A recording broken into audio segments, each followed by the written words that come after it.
Hello साथियों, दोस्तों, कैसे हो आप। देश का माहौल तो जैसा है वो आपको पता ही है। तो आज उसी मुद्दे पे हम आप लोगों से रूबरू होंगे। दो बातचीत हम आप लोगों से करेंगे। इसमें सबसे पहले अगर इस मुद्दे पे हम बात करें तो पहलगाम अटैक से ये मामला शुरू होता है, या इससे भी पहले हम बात करें, मतलब बहुत सारी चीज़ें हैं जो एक साथ जिसको हम लेके आ रहे हैं, जिस पे हमें बातचीत करनी है। पहलगाम अटैक से पहले की अगर हम बात करें, जिससे 3 दिन पहले पाकिस्तान के chief of army staff Asif Munir ने ये बात कही थी कि वो कश्मीर के इशू को लेके वो हमेशा बोलते रहेंगे। कश्मीर जो है उनका एक जुगुलर वेन की तरह है जिसको वो कभी छोड़ नहीं सकते। उसके 3 दिन बाद में ये अटैक होता है। इस बात से भी कहीं ना कहीं एक छोटा सा प्रूफ निकल के आता है कि कहीं ना कहीं ये चीज़ पाकिस्तान की आर्मी को ये पता था, और इसी के तहत उन्होंने ये बाद में ये जो चीज़ें हुई उनकी वजह से हुई। तो ये वो चीज़ है जिससे मुझे पता लगा कि हाँ, ये शक है और हो सकता है कि ये उन्हीं लोगों ने करवाया होगा। बाद में लेयर बाय लेयर खुलती गई तो पता साफ़ हो ही गया, आप लोगों को पता है। और ये हमेशा की ही इस तरह की करतूतें हमेशा पाकिस्तान ही करता है। हम इस पे और भी बात करेंगे। सबसे पहले हम आते हैं कि जो पहलगाम अटैक होता है, बाकायदा धर्म का नाम पूछ के लोगों को मारना, मैसेकर करना, ये कितनी समझदारी वाली बात है ये आप समझ सकते हो। ये भी मुझे पता है, हम सबको पता है कि ज़्यादातर देशवासियों का खून खोल रहा है और सभी लोग ये चाहते हैं कि कैसे भी करके पाकिस्तान पे अटैक हो जाए। ठीक है, ये सभी की अपनी भावना होती है और देश के प्रति भी अपनी भावना होती है, गुस्सा कहीं ना कहीं जायज़ भी है। लेकिन बहुत सारी चीज़ें हैं कि उनको समझना ज़रूरी है। उनको समझते हुए ही हमें कोई एक्शन लेना चाहिए। उससे पहले अगर हम कोई एक्शन लेते हैं, वो कहते हैं ना कि जोश के साथ होश में भी होना आदमी का ज़रूरी होता है। ये अटैक होता है, उसके जस्ट बाद में क्या होता है कि पूरे देश में एक अलग तरह का माहौल पैदा होता है। लोग, अब ये भी एक मुद्दा है, कहीं ना कहीं ये कम्युनिटी को टारगेट उस वजह से करते हैं कि ये देखो, वहाँ बाकायदा पूछ के कि तुमको कलमा पढ़ना आता है, नहीं आता है, इसका मतलब तुम काफिर हो, हिंदू हो, और उनको मार दिया गया। तो हमारी एक सोसाइटी के प्रति कहीं ना कहीं एक समाज के प्रति, समाज के तो वो हमारे ही हिस्सा हैं, लेकिन फिर भी हम कहते हैं कि कहीं ना कहीं एक धर्म विशेष समाज के प्रति हमारी जो सोच है वो भी कहीं ना कहीं निकल के आती है सामने। कि बहुत सारी जगह हम देखते हैं कि किसी विशेष धर्म के नाम पे टारगेट किया गया। ये छोटी मोटी घटनाएं देश भर में होती हैं और ये कोई बहुत बड़ा इशू नहीं है, लेकिन फिर भी हमें समझना चाहिए, चाहे वो कोई भी कम्युनिटी हो, चाहे वो हिंदू समाज हो, मुस्लिम समाज हो, या जात पात के आधार पर भी अगर हम बात करें तो हमें समझना चाहिए, उसके बाद में ही कोई एक्शन लेना चाहिए। इसके बाद में हम आते हैं कि शिमला समझौता जो है उस पे भी बहुत सारी बातचीत चल रही है। शिमला समझौता जो 1972 में इंदिरा गांधी और पाकिस्तान के तत्कालीन जो राष्ट्रपति थे, बाद में वो प्रधानमंत्री भी बने, जो भुट्टो, बेनज़ीर भुट्टो के पिताजी जुल्फ़िकार अली भुट्टो, उनके बीच में ये समझौता हुआ था शिमला के अंदर 72 में। 71 के वार के जस्ट बाद में, जब पाकिस्तान के 93,000 सैनिकों को हमने बंदी बना लिया था और बाद में साल भर तक ये चलता रहा, उसके बाद उनको छोड़ना भी पड़ा। तो इस समझौते की वजह से, समझौते के बाद में उनको छोड़ा गया था।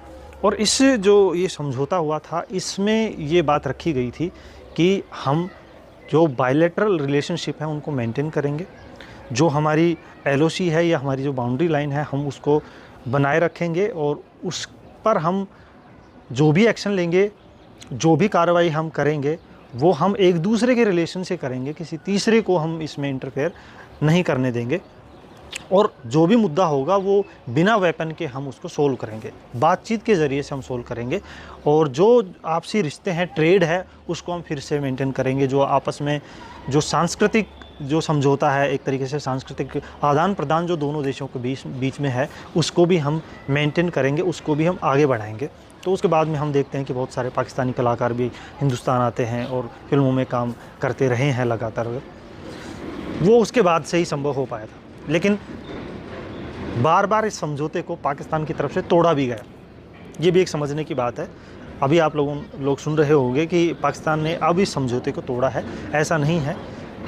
ये बायलैटरल रिलेशनशिप जो बनाए रखने की बात थी उसमें था कि हम बिल्कुल भी एक दूसरे के लिए हम कोई लड़ाई, आपस में कोई वार नहीं करेंगे, हम जो भी हमारे रिलेशनशिप होगा उसको बातचीत के ज़रिए मेंटेन करेंगे।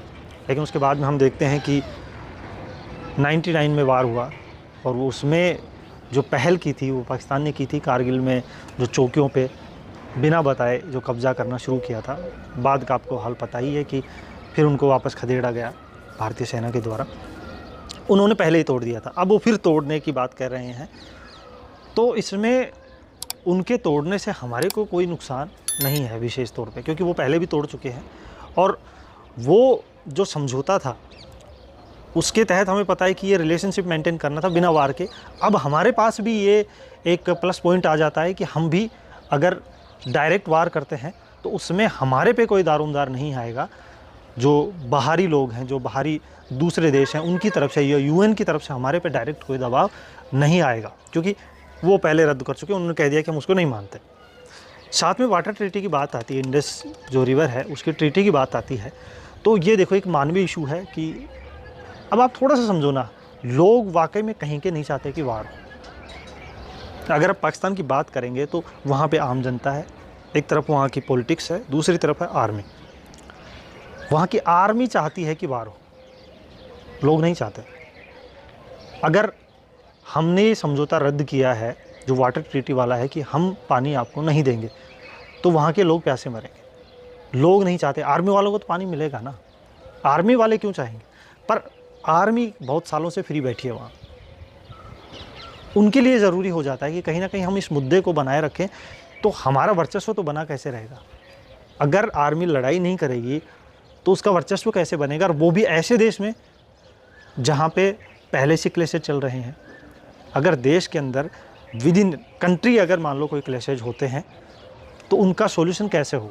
आज पाकिस्तान की जीडीपी आप देख सकते हो 2 से भी नीचे आ गई है, 2% से भी नीचे आ गई है जीडीपी। तो अब उनके लिए कुछ बचा नहीं है। तो वो क्या करें ताकि लोगों का ध्यान भटकता रहे, लोगों का ध्यान इस पे ना जाए कि देश की क्या कंडीशन है, इस पे जाए कि देश को कैसे बचाया जा सके। इस वजह से उन लोगों ने इस तरह की जो हरकतें वो जो बीच बीच में करते रहते हैं, इस बार उन्होंने अपनी तरफ से पूरी कोशिश की है कि हम इस बार कैसे भी करके लोगों को गुमराह करते रहें, लोगों को पता ना लगे, आर्मी एक्टिव हो जाए। दोनों तरफ अगर वार होती है तो हम तो बर्बाद हैं ही, इंडिया को भी किस तरीके से बर्बाद किया जा सकता है। एक चीज़ और समझनी पड़ेगी, उन लोगों का ये मंसूबा था कि जो कश्मीर है, जम्मू एंड कश्मीर है, उसके अंदर कैसे भी करके इम्बैलेंस कैसे क्रिएट किया जाए, मैस कैसे क्रिएट किया जाए, और उन्होंने किया। धर्म के नाम पे इसलिए किया क्योंकि ताकि उनका ये भी मंसूबा था कि कैसे भी करके हिंदू मुस्लिम जो वहाँ चलता रहे, तो उनके मंसूबे जो कामयाब होते रहेंगे। क्योंकि इससे पहले अगर आप देखोगे तो ऐसे ही होता रहा है। पिछले 2-3 साल से कंडीशंस पहले से बेटर हुई थी। आप देखोगे कि अभी कश्मीर में टूरिज़्म का कितना बढ़ चुका है क्रेज़। पिछले 2 सालों से जो लाखों में संख्या में लोग जा रहे थे, अब करोड़ों में जाने लगे हैं लोग। तो लोगों को क्या चाहिए? रोटी कपड़ा और मकान। जम्मू कश्मीर में लोगों को रोज़गार मिल रहा था, उनकी जो ज़रूरतें थी, बेसिक नीड्स थी, वो पूरी हो रही थी। अब उन लोगों के लिए काम कौन करे? जो पहले वो स्टोन पेल्टिंग वाली चीज़ें होती थी, वहाँ के जो लोकल कुछ एक युवाओं को लोग अपनी तरफ ले लेते थे और इस तरह के जो इलीगल एक्टिविटीज़ हैं, टेररिज्म को वो जो प्रमोट कर रहे थे, अब वही युवा अब रोज़गार पे जाने लगे हैं, उनको अच्छा काम मिलने लगा है, तो वो क्यों करेंगे ऐसे काम? तो ये ज़रूरी था उनके लिए। अब आज देखो क्या कंडीशन है वहाँ पे, बिल्कुल भी एकदम सन्नाटा छाया हुआ है। जहाँ लाल चौक पे, कुछ मैं वीडियोस देख रहा था, लाल चौक पे जगह नहीं होती थी, इतने टूरिस्ट वहाँ पे आते थे, अब वो लाल चौक एकदम सूना पड़ा है। यही तो वो लोग चाहते थे। और हमको ये समझने की दरकार है कि हम क्यों ये देश के अंदर हिंदू मुस्लिम कर रहे हैं, क्योंकि दरअसल वो लोग ये चाहते हैं कि हम ये सब करें। और हम भी अगर यही करते रहेंगे जैसा वो चाहते हैं, तो फिर जीत हमारी नहीं, जीत उनकी। तो आप लोगों से ये छोटा सा इंटरेक्शन करने का यही एक रीज़न था। अभी वीडियो ज़्यादा लंबा हो जाएगा, हम उसको ज़्यादा लंबा ना करते हुए ये छोटी सी बात मैं आप लोगों से शेयर करना चाहता हूँ कि देखो, पाकिस्तान के मंसूबे कामयाब मत होने दो। जॉइंट फैमिली अपने देखो, जॉइंट फैमिली के अपनी प्रॉब्लम्स हैं, आपको पता है कि एक भाई कम कमाता है, एक ज़्यादा कमाता है। हम उसी तरीके से रहते आ रहे हैं। हम लोग पिछले 75-80 सालों से ऐसे ही रहते आ रहे हैं और आगे भी हमें ऐसे ही रहना है। पाकिस्तान के हालात ऐसे नहीं है, वो ऐसे नहीं रहता आया। आप वहाँ के कंडीशंस को आप देख सकते हैं। जो भी वहाँ पे प्रधानमंत्री बनता है, राष्ट्रपति बनता है, या तो उसको कैद में डाल दिया जाएगा या उसको देश निकाला दे दिया जाएगा, क्योंकि वहाँ सिर्फ आर्मी का रूल चलता है। यहाँ आर्मी का रूल नहीं चलता। हमारे यहाँ एक प्रॉपर डेमोक्रेटिक सिस्टम है, प्रॉपर पॉलिटिकल सिस्टम है।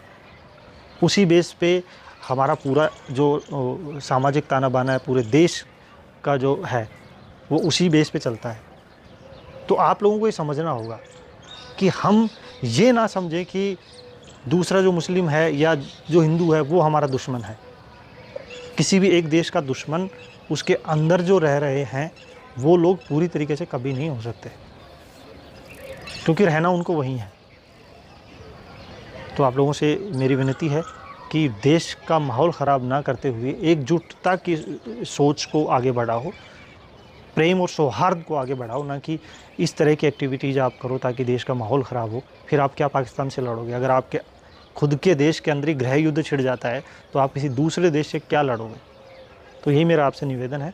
और भी जो ज़रूरी चीज़ें होंगी वो हम आप लोगों से शेयर करेंगे और बताएंगे कि क्या क्या चल रहा है। तो आप लोगों से विनती है, माहौल को अच्छा बनाओ, बेहतर बनाओ, और ताकि हम अगर सभी लोग मिलजुल के लड़ेंगे किसी दूसरी ताकत से तो चीज़ें आसान हो जाएंगी। धन्यवाद, नमस्कार।